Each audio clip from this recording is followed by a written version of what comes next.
He said in a book in the 1990s that if we don't see the threat of militant Islam, then pretty soon militant Islam will bring down the World Trade Center.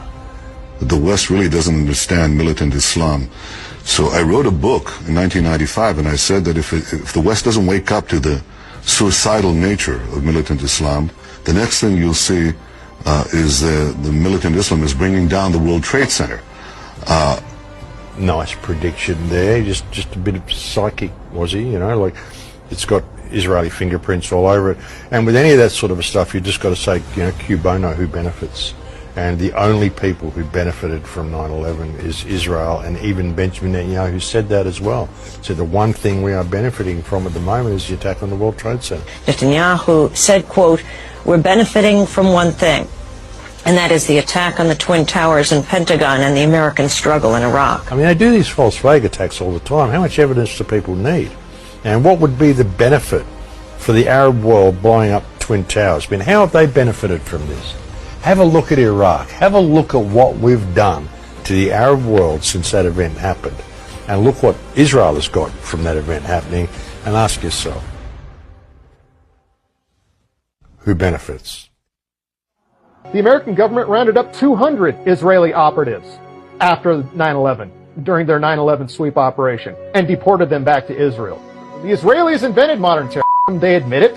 That's what they used to oust the British from Palestine and take over Israel in 1948. And they've been doing it ever since. But they learned early on to make it look like Arabs and Muslims did it rather than Jews. You look at Larry Silverstein, who's a terrific owner in New York and a very good friend of mine who I just called. I was very worried about him because I assumed maybe he was in the building. He took possession of the building 1 week ago. As you know, he just bought the World Trade Center. Right.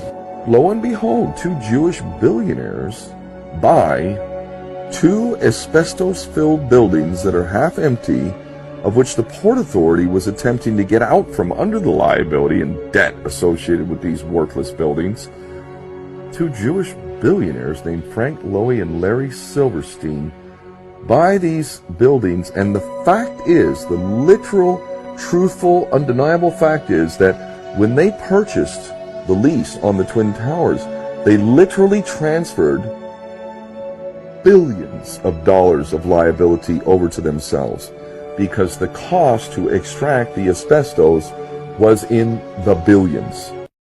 Turn a Sambo into a soldier with just one line. So here's the truth about the system that'll fuck up your mind. They gave Al-Qaeda $6 billion in 1989 to 1992, and now the last chapters of Revelations are coming true. And I know a lot of people find it hard to swallow this, cause subliminal bigotry makes you hate my politics, but you act like America wouldn't destroy two buildings in a country that was sponsoring bombs dropped on our children. I was watching the towers, and though I wasn't the closest, I saw them crumble to the earth like they were full of explosives, and they thought nobody noticed the news report that they did about the bombs planted on the George Washington Bridge.